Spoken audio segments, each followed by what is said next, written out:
Tiens, Tara, je ne sais pas si tu as vu les récentes annonces gouvernementales par rapport à la crise énergétique qui nous dit qu'il faut faire 10% de réduction d'énergie. Bon, alors ça tombe bien parce que chez Schneider, on sait bien faire ça, nous, la réduction d'énergie. Alors finalement, le développement durable, l'agilité, ouais, tu ferais quoi? C'est safe, c'est du Scrum, c'est quoi? C'est de la culture, du mindset, c'est quoi ce truc-là? À ton avis, il faut y aller comment? Oui, c'est le safe. C'est du safe? Peut-être une question de people, non? Qu'est-ce que tu en penses? Oui, bien sûr. Ouais, c'est une question de l'esprit. people. Ouais, Oui. on a bien raison. Bah, ça tombe bien, on va parler de ça. Alors, c'est un Rex industriel dans un environnement hardware, mais on va vous parler effectivement beaucoup de gens, énormément. Alors, on va commencer par remercier les sponsors, sans qui l'événement n'aurait pas eu lieu.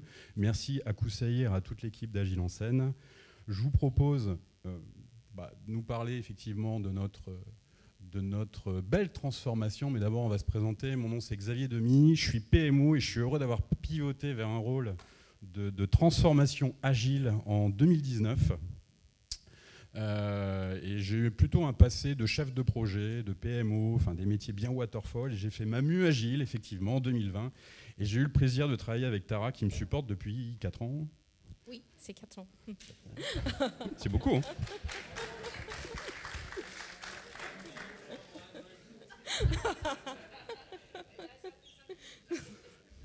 Bonjour à tous, je suis Tara Pati. Ça fait 17 ans chez Schneider, mais mon parcours en agilité s'est commencé en 2016, vraiment dans le monde de hardware industriel, où je commençais à découvrir petit à petit. Et maintenant, je suis chef de transformation pour une équipe. Et une très bonne chef de transformation. Alors Schneider Electric, ça ne parle peut-être pas à tout le monde, parce qu'on est plutôt axé sur le B2B. Vous avez peut-être des prises de courant chez vous, Schneider Electric, et c'est très très bien. Vous avez peut-être effectivement aussi des disjoncteurs, et c'est encore mieux.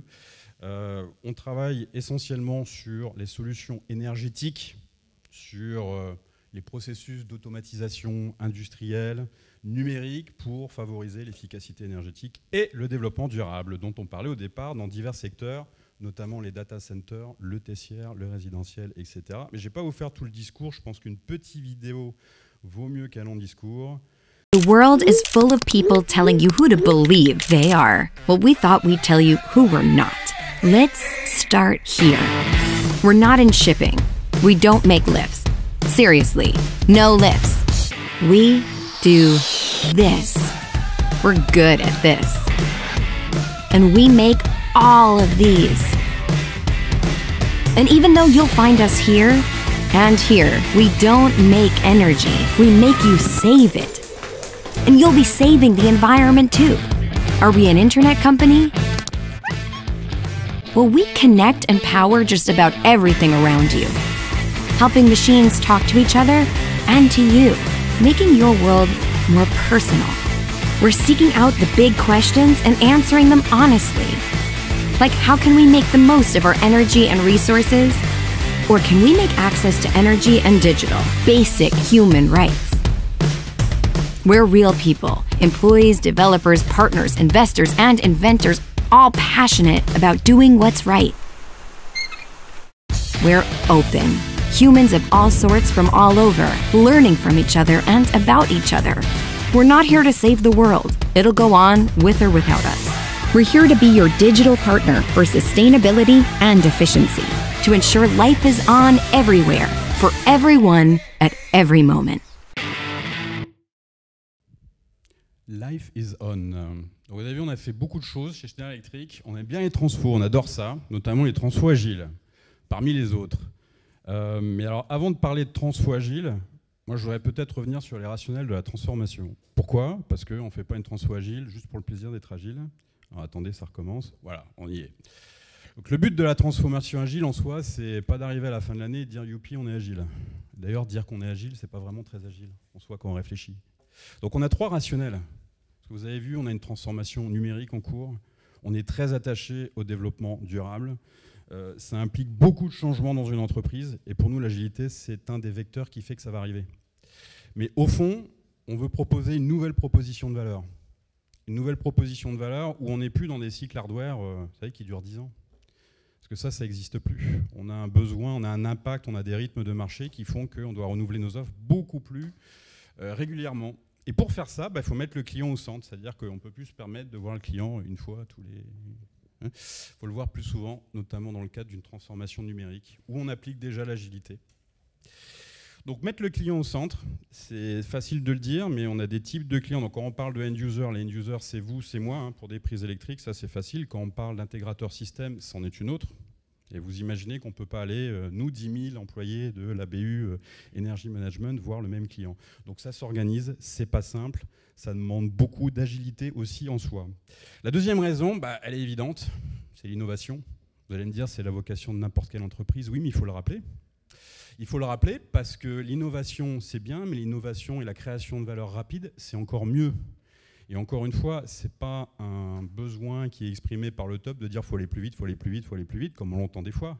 C'est un vrai besoin marché. On est dans un monde qui change très vite. Je ne vais pas vous refaire l'actualité. On est en train de voir avec effectivement la montée des coûts de l'énergie qu'il faut réagir plus vite. Innover est une nécessité et innover vite.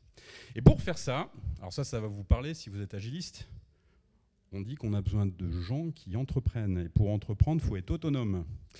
Donc on va travailler beaucoup sur l'aspect collaboration, on va travailler beaucoup sur cet esprit un peu d'entrepreneuriat. On estime que si on embauche des ingénieurs, c'est quand même mieux de les faire décider.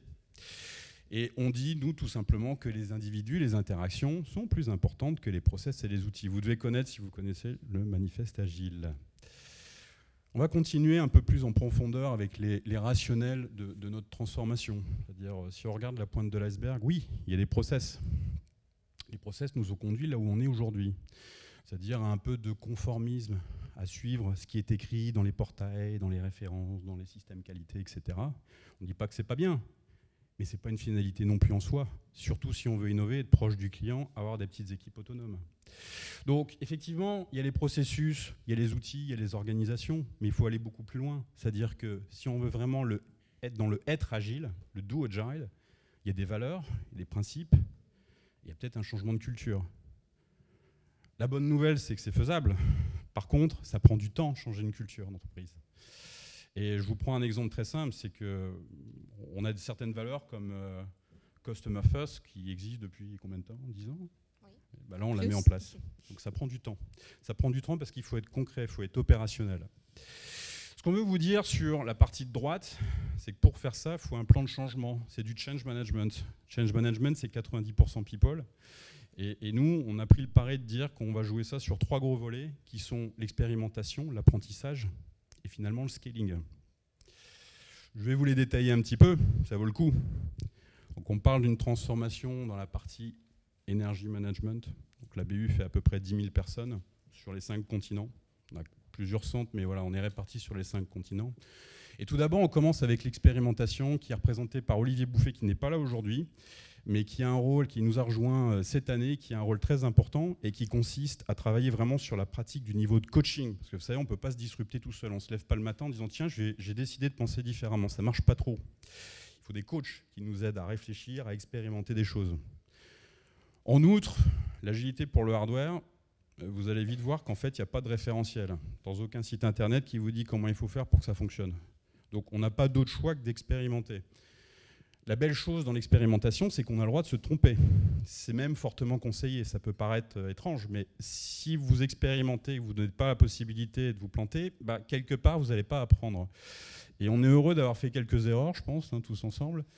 Et je pense qu'on a beaucoup appris en quelques années de transformation, alors surtout toi, parce que toi, tu as été chez les pionniers de la transformation dans la moyenne tension. La moyenne tension, c'est les gros disjoncteurs, 10 kV, 50 kV, vous savez, les grosses bêtes.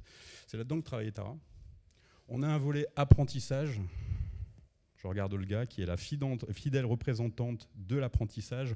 On a mis un plan avec notre partenaire Gladwell, que je vois au premier rang, merci à eux. On a mis un plan de formation assez conséquent pour tous nos employés, en particulier les Scrum Masters, les PO, mais aussi les leaders, les managers, pour vraiment avancer dans cette transformation. Et finalement, le scaling, que je suis heureux de représenter. Et l'idée, c'est d'ancrer les changements culturels avec les leaders. Dans un esprit, vous savez, on vous a parlé dans la petite vidéo de produits interconnectés.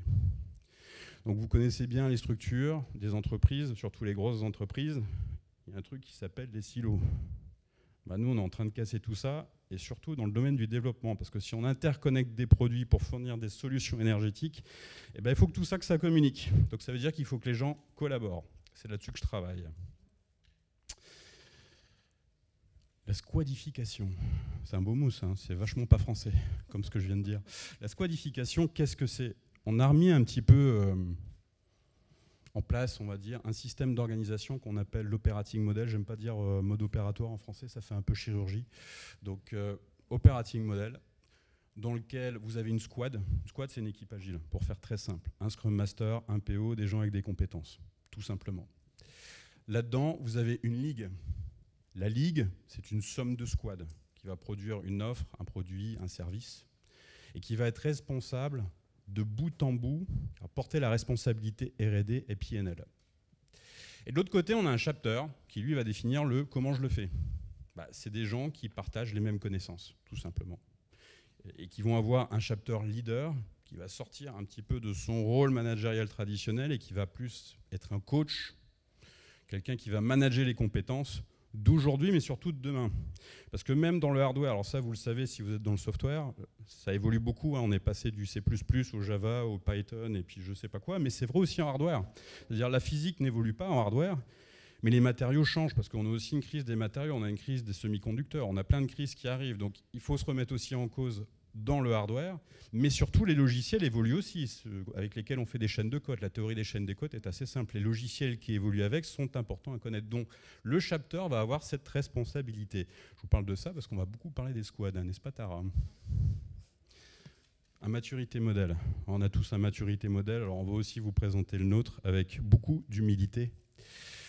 On a commencé notre transformation en 2020.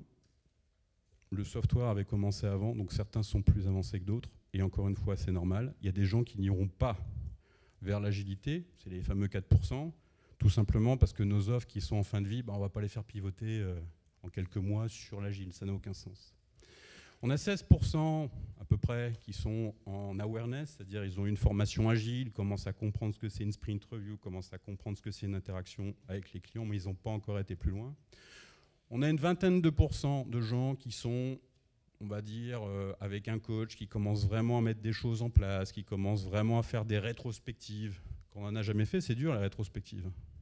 Il y en a qui hochent la tête, oui.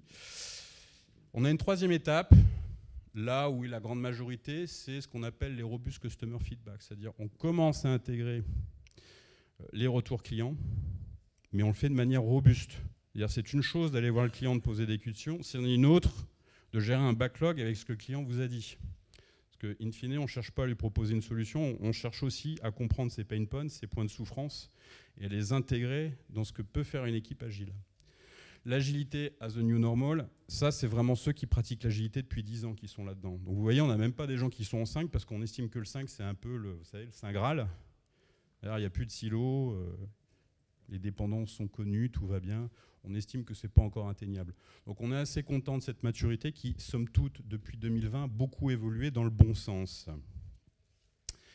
Maintenant, ce que je vous propose, parce que je vous ai présenté Olivier, Olga, moi-même, dans, on va dire, les sphères de la transformation, on a des héros, évidemment, qui sont représentés par Tara, n'est-ce pas, qui sont vraiment dans le cœur de la matrice, opérationnellement, et qui vont travailler, eux, avec les équipes et montrer un petit peu ce qu'on fait. Donc, on parle beaucoup de l'agilité pour le software, et c'est normal, hein, c'est de là que ça vient au départ. Nous, on voudrait un petit peu vous présenter, au-delà de notre transformation numérique, ce qu'on fait dans l'agilité pour les services, mais surtout pour le hardware. Et je suis heureux de faire témoigner Tara, qui va nous donner un petit peu ses findings. Vas-y, Tara. Merci, Xavier. Xavier a décrit dans les grandes lignes la transformation que nous avons commencée. Et je voudrais partager avec vous les challenges clés que nous avons ressentis sur le terrain, aussi que vous donnez l'aspect humain et opérationnel que nous avons senti. Le premier défi autour de compétences. Dans un contexte de développement de produits, beaucoup de gens doivent collaborer. Et ici, depuis plusieurs années, on a entendu dans le marché et aussi il y a beaucoup de frameworks qui parlent du fameux profil T-shape. Le T-shape, c'est un professionnel qui a des compétences larges, qui est critique pour le business, mais aussi le même professionnel a une compétence clé à profondeur dans un ou deux domaines. Et c'est sûr d'avoir plusieurs gens comme les T-shapes dans un seul squad peut améliorer l'efficacité de fonctionnement d'une équipe. Mais aujourd'hui, c'est très rare, c'est très complexe de trouver des profils T-shape dans un contexte hardware industriel. Parce que cette industrie n'a pas encore évolué, n'a pas encore testé de différents types de compétences pour créer cet profil T-shape. Et aussi, dans notre contexte, dans le energy management, il faut aussi pas oublier les compétences autour de règles de sécurité, autour de notre produit, qui peut être assez complexe à trouver des profils et la belle combinaison pour trouver des T-shape modèles. Autre aspect aussi, pour avoir des gens avec cette pluridisciplinarité, ça prend beaucoup plus de temps dans le monde de hardware parce qu'il faut travailler, il faut expérimenter, il faut avoir des carrières assez longues d'assurer 7 niveaux de compétences autour de polyvalence pour tester dans notre équipe. Le deuxième défi, autour de produits, pour le développement de produits, on parle de plusieurs compétences. Et pour ces compétences, on a besoin d'assurer le bon balance. Et on a fait face à notre deuxième défi, qui est autour de taille, la taille de squad. Parce que autour d'un produit, la compétence ou la composition d'une équipe peut changer automatiquement selon le produit qu'on est en train de créer pour le client. On était inspiré par le Scrum, qui précise entre 9 et 12 personnes pour une taille d'équipe. Et nous voulons aussi limiter la taille de notre squad.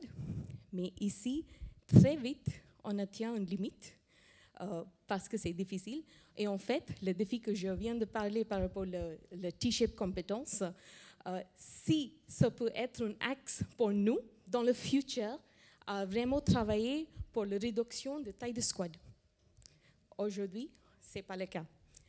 Et si on met le chiffre derrière cette théorie, on trouve beaucoup de fois la taille de notre squad chez nous entre 40 et 50 personnes. Et ça ne change pas beaucoup l'état précédent où dans le même squad, on peut trouver plusieurs couches de coordination entre plusieurs disciplines, assez silotées. Et ça ne peut pas parler d'efficacité, le fonctionnement d'une équipe, encore une fois. Et du coup, on a repensé notre organisation et notre setup. Et encore une fois, maintenant, on travaille avec le concept d'équipe d'équipe ou team of teams. Mais ici, on a un fort risque parce que dès que ça dépasse un squad, pour parler ou pour expliquer la meilleure collaboration et communication entre plusieurs équipes, ça retombe automatiquement, encore une fois, dans le schéma d'un process. Et notre transfert agile, on a surtout commencé avec le changement d'esprit et on ne veut pas mettre en place vraiment un process, encore une fois, pour remplacer le process tension. Parce que chez Schneider, oui, on a beaucoup de process, comme toutes les entreprises. Alors, je permets juste de redire encore un mot là-dessus. On est une boîte d'ingénieurs. Avec tout ce que ça a de positif, des fois de moins bien, pour un ingénieur, dire « je ne sais pas », c'est extrêmement compliqué. Oui. Donc quand vous abordez le sujet des compétences, de l'évolution de ce qui est demandé, avoir un « je ne sais pas » et nous répondre avec « t'inquiète, je vais t'aider », c'est pas facile. Ça, c'est une chose. Le deuxième point, c'est que, et je pense que c'est une culture industrielle globale, on a beaucoup poussé l'expertise dans la verticalité, beaucoup moins dans l'horizontalité. Donc ça, il va falloir changer un petit peu. Mais c'est là, je vous parlais des chapters, c'est là où on attend énormément de nos managers. Et c'est pour ça qu'on met des programmes très ambitieux, des suivis très ambitieux avec nos managers pour comprendre un petit peu la mécanique des attentes sur les nouvelles compétences, sur le fait d'être plus large, sur le fait d'accepter des feedbacks constructifs ou positifs d'ailleurs. C'est clé dans notre transformation. On estime que c'est fondamental pour pouvoir continuer à avancer. Et encore une fois, c'est lié avec le changement d'esprit dans la couche managérielle. très très lié avec arriver dans un mode de coaching et pas qu'est-ce qu'il faut l'équipier doit faire. Et dans notre transition, comme on était en train de travailler avec une pool de ressources, on était obligé de travailler avec les mêmes ressources avant pour mettre en place ce changement dans notre organisation structure. Et tu peux changer. Oui. Oui.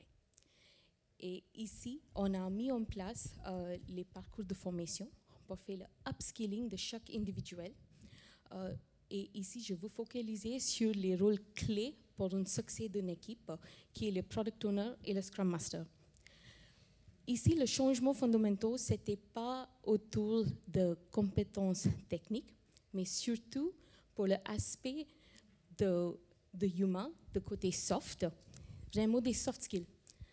Parce que si on n'a pas travaillé dans cette manière avant, ça va prendre un petit peu de temps de mettre en place ce changement avec les mêmes personnes.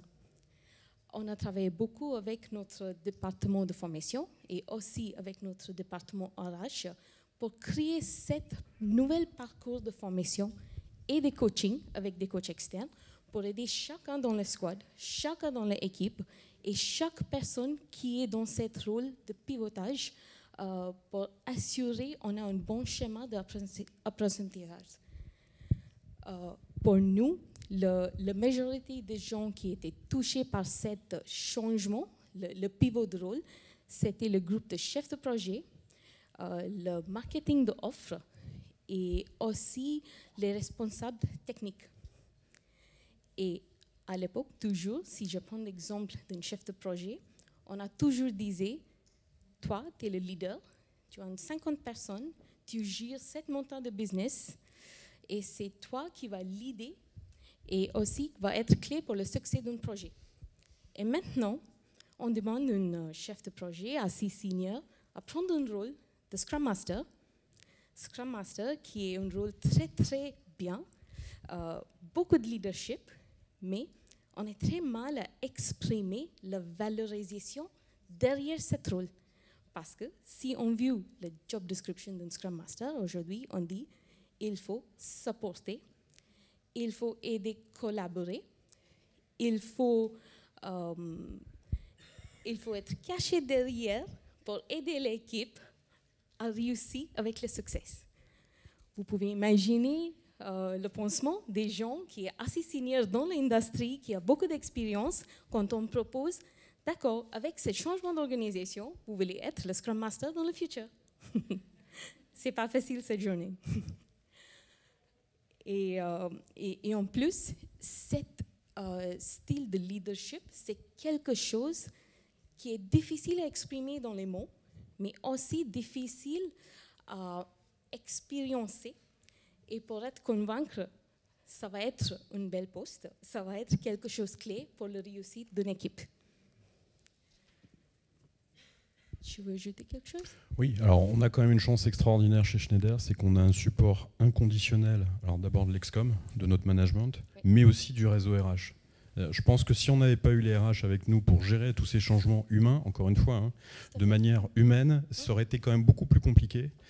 Et on a la chance d'avoir des meetings réguliers où on traite de absolument tous les sujets. Genre, je vais vous en citer un, c'est le rôle du PO. Ça peut paraître bête, mais vous voyez, là, vous avez des chefs de projets techniques, vous avez des gens qui font du marketing. Eh bien, figurez-vous qu'il y en a qui ont réussi à m'inventer des squads avec un PO marketing et un PO technique. Qu'est-ce qui se passe quand il y a 2 PO? Ça ne marche pas. Hein. Non, ça ne marche pas trop. C'est pas par malveillance, c'est pas par ignorance. C'est juste que c'est très dur de lever l'ancre, d'avancer et de changer ses habitudes. Donc, je peux vous dire que si on n'avait pas eu les RH pour aborder toutes ces questions, on va dire, des employés jusqu'au management, juste des fois jusqu'au syndicat qui nous accusait de vouloir supprimer des rôles, ou non, on disait non, on est en train d'en créer, on supprime rien du tout, ça aurait été particulièrement compliqué. Donc je leur rends aussi hommage parce qu'on a vraiment eu un support inconditionnel. Voilà, oui. Voilà. Et en fait, je parlais Excuse-moi, j'étais un peu vite. Oui.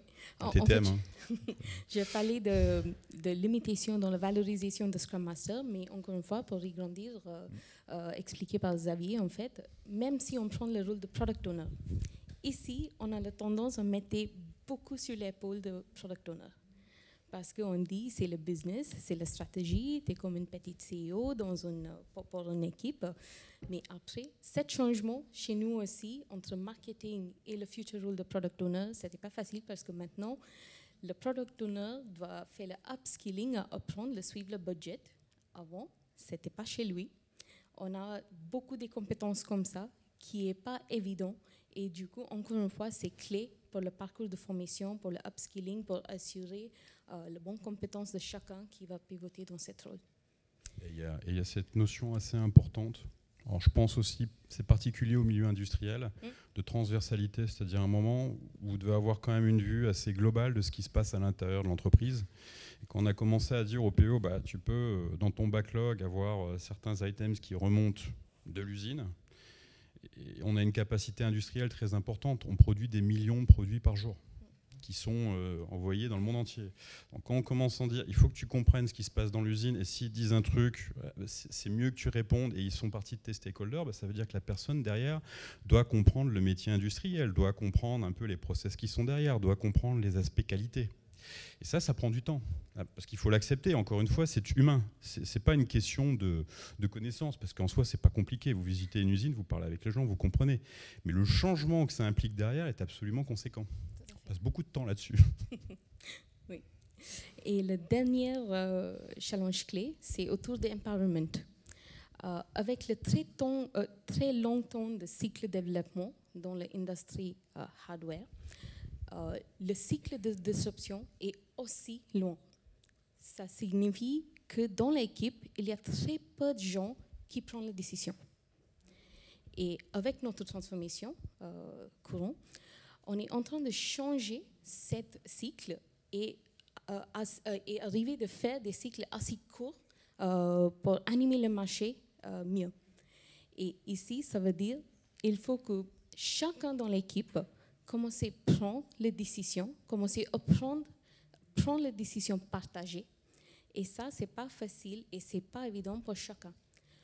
Pour être quelqu'un qui peut présenter dans une sprint review, pour parler autour de tout le monde, pour partager les décisions prises et pourquoi on a décidé de s'engager dans certaines tâches dans cette sprint et les autres pour le prochain sprint, ce n'est pas évident. Ça a besoin encore une fois fortement le coaching par les managers, coaching par l'externe et aussi surtout pas oublier le temps pour cette courbe d'apprentissage aussi pour être sûr que cette équipe va fonctionner dans le day-to-day facilement avec efficacité. Absolument, et cette question d'autonomie et de responsabilisation des décisions, on va appeler ça comme ça, je ne sais pas comment on dit empowerment, difficile à traduire ce truc-là. Il faut comprendre que derrière, c'est un biais qui va dans deux sens. C'est-à-dire quand vous êtes dans le micromanagement, c'est-à-dire complètement le contraire. Et quelque part, effectivement, vous avez un manager qui va avoir peut-être tendance à penser qu'il peut mieux décider parce qu'il sait mieux, mais vous avez aussi peut-être des gens pour qui c'est confortable d'avoir quelqu'un qui décide. C'est cette dynamique-là qu'il faut comprendre. Donc des fois, il y a des gens qui viennent me voir en disant les méchants managers, les gentils employés. Les managers sont des employés de l'entreprise. D'accord ? Ils ont été éduqués d'une certaine façon. Il y a un changement culturel opéré des deux côtés. Et je pense que ça fait aussi un petit peu partie de notre ADN, c'est de vouloir agir sur ces deux niveaux assez concrètement. Et je pense que c'est très important. Sinon, on revient très facilement sur l'ancien modèle. Voilà. Voilà. Et du coup, Xavier, qu'est-ce que ça donne ? Alors, l'agilité, beaucoup de choses. Je ne vais pas vous faire toute la théorie de l'agilité, vous la connaissez certainement mieux que moi. Moi, je pense que l'agilité, la première chose que ça nous a vraiment aidé à faire, c'est à voir les problèmes de manière assez directe. C'est-à-dire, quand on arrive finalement sur le terrain avec des retours très directs de ce qui se passe, on est obligé de les traiter. C'est ça qui est intéressant dans l'agilité. Le deuxième point, et ça je pense que c'est un vrai succès qu'on a maintenant dans les business, on a ce vrai focus sur la valeur qu'on veut délivrer. On parle toujours de s'organiser autour de la valeur. Je ne vais pas dire que tout est parfait, on sait ce que c'est une transformation, c'est un long chemin, mais on y arrive. C'est-à-dire on commence à avoir des gens qui sont dans cette réflexion de dire mais attends, ça apporte quoi au client ça ? Ouais, non, mais tu as raison. Alors que quand on était dans cette phase un peu, vous savez, process oriented, dans le conformisme décidé parce que c'est écrit quelque part, on avait tendance un petit peu à quitter ce mode-là. Donc ça, je pense que c'est les 2 points qu'on peut mettre en avant très concrètement partout où on a expérimenté. Maintenant, effectivement, il y a des points d'attention en ce qui concerne le hardware, c'est-à-dire l'agilité industrielle. D'abord, il n'y a pas de référence. Il n'y a pas de bouquin magique où je ne les ai pas encore lus, possible, sur l'agilité pour le hardware. Donc, il n'y a pas le choix. Si vous êtes dans un domaine hardware, il va falloir expérimenter. Alors, vous allez avoir les modèles Tesla, vous allez avoir les modèles SpaceX. Si vous êtes un peu comme nous, avec un portfolio legacy assez énorme, c'est-à-dire des produits qui existent déjà et qui ne vont pas être révolutionnés parce qu'on n'a pas des milliards d'euros à investir pour les refaire, ça va être un petit peu compliqué. Donc il va falloir inventer un petit peu les modèles, il faut aller fouiller dans les différents frameworks, voir ce qui existe, essayer de travailler avec des gens qui ont déjà fait, mais c'est un travail continu. Et je ne pense pas qu'il y a une ligne d'arrivée quelque part, il va falloir qu'on travaille très longtemps là-dessus. Je vous donne un autre exemple, le DevOps industriel. Alors on connaît bien le DevOps pour le software. Il y a des gens qui sont en train de faire le même genre d'approche pour la production, mais enfin, vous imaginez tout ce que ça représente. Ça remet fondamentalement en cause tout. Moi, on avait vu un reportage un testimony avec Monsieur Joe Justice qui nous disait que les definition of ready et les definition of done chez Tesla, ils faisaient ça avec du machine learning. Ouais, alors faire ça avec un disjoncteur, et puis en plus, vous n'avez pas envie qu'il boule chez vous, le disjoncteur. Donc, c'est pas évident. Ça implique beaucoup de choses. Le deuxième point, c'est que l'agilité pour le hardware, elle est en balbutiement. Donc, il n'y a pas encore énormément de coachs qui connaissent l'agilité pour le hardware. Donc là, c'est pareil, on cuisine. On n'a pas de bâton magique, vous savez, pour... Non, il faut y aller en apprenant tous les jours. On compte beaucoup chez Schneider Electric sur la diversité. On ne part pas du principe qu'il y a un dogme qui tombe du corporate et tout le monde va l'appliquer. Donc on a des coachs qui viennent de différents horizons, de différents pays. Ça crée une diversité. Effectivement, le danger, c'est toujours de converger, parce que quelque part, on est appelé à collaborer, donc c'est mieux d'avoir le même vocabulaire, d'avoir ce genre de choses. Mais voilà, encore une fois, un deuxième argument pour dire qu'on n'a pas trop le choix, il faut expérimenter. Il n'y a pas de framework non plus adapté. Ça n'existe pas. On a fait beaucoup de tentatives. Si on revient sur les fondements du Scrum, moi, personnellement, j'aime bien parce que c'est petit, c'est bien, c'est fonctionnel. Mais il faut le réinventer, il faut l'adapter, en particulier quand on parle des interfaces.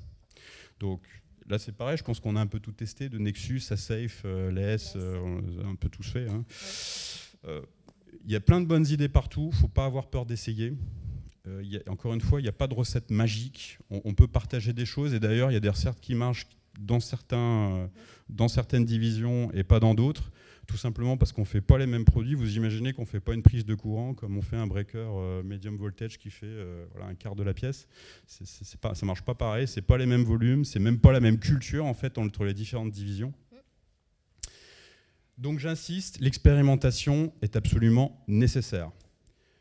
Dans notre choix, j'en ai parlé un petit peu, il faut être extrêmement vigilant sur les divergences. C'est-à-dire quand vous autorisez les gens à se planter, on va le dire comme ça, dans le bon sens du terme, parce qu'encore une fois, on estime que l'échec est un apprentissage. Il ne faut pas oublier derrière qu'on a un besoin de converger. Parce que je vous le répète, on est en pleine transformation numérique, on veut avoir des produits qui soient interconnectés, qui parlent ensemble.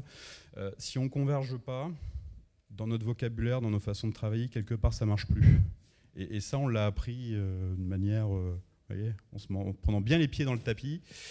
Donc j'insiste beaucoup là-dessus. Ce qui nous a aidé quand même, c'est l'implémentation d'un modèle opératoire, squadification, nouveau mot qu'on va mettre au Larousse, n'est-ce pas ? Ça aide parce que, au-delà du fait que ça structure l'organisation, vous savez, vous avez Safe qui vous parle d'operating, duo operating model. Oui, certainement, à part que quand vous avez des organisations qui sont appelées à collaborer, qui sont en silo, ça ne marche plus. À un moment, il faut retrouver un vocabulaire commun. À un moment, il faut peut-être simplifier un petit peu les organisations. Il faut faire en sorte surtout que les leaders se parlent, que les employés se parlent, que les architectes se parlent. Donc la mise en place d'un modèle opératoire avec quelques règles simples, c'est super important. Le dernier point, aussi très important, la coordination, la synchronisation. Donc là-dessus, on travaille, je vous l'ai dit, on a 3 grands volets, l'expérimentation, l'apprentissage, le scaling. On a un réseau de change agents. On a toutes les semaines un A-team, donc avec des gens qui viennent de tous les business. On est 20-25, je crois, dans ce meeting. 25. On a des gens qui viennent aussi de divers... par exemple, on a les achats, on a l'industrialisation, enfin, on a vraiment toutes les fonctions. Et on discute change. C'est pas toujours facile, Voilà. Il y a quelques challenges, mais c'est toujours du challenge positif. Il y a toujours quelque chose qui vient et qui apporte quelque chose au débat. Je pense que c'est important parce qu'on ne peut pas faire une transformation agile sans être agile dans l'implémentation. Ça veut dire qu'il faut être inclusif, ça veut dire qu'il faut travailler avec les gens, ça veut dire qu'il faut avoir le courage des fois de porter des sujets qui ne sont pas faciles. Donc cette étape-là, même si elle paraît anodine et j'allais dire évidente, faut la mettre en place. Et puis, on est dans une transformation digitale qui interconnecte nos produits, et surtout de façon durable, ce qui remet fondamentalement, profondément en cause la manière dont on fait des développements. Donc, je parlais de compétences, on a plein de compétences qui arrivent et il faut les synchroniser en plus entre les gens. Donc c'est pas impossible, mais pour nous l'agilité c'est surtout le vecteur qui nous permet d'y arriver, pas la finalité. Voilà pour notre présentation. J'en profite, je prends 10 secondes pour dire que l'agilité c'est un peu notre dada, on adore ça. N'hésitez pas à nous contacter, LinkedIn, Facebook, WhatsApp, j'en sais rien. On fait partie de plusieurs réseaux industriels où on essaie de craquer le code de justement comment systématiser pour revenir à votre question avec des frameworks. C'est pas évident, hein, si on prend les architectures complexes, on travaille avec Ariane, c'est très très dur. C'est très très dur, mais n'hésitez pas à me contacter, moi ou Tara, hein, on est passionné par ça. Voilà.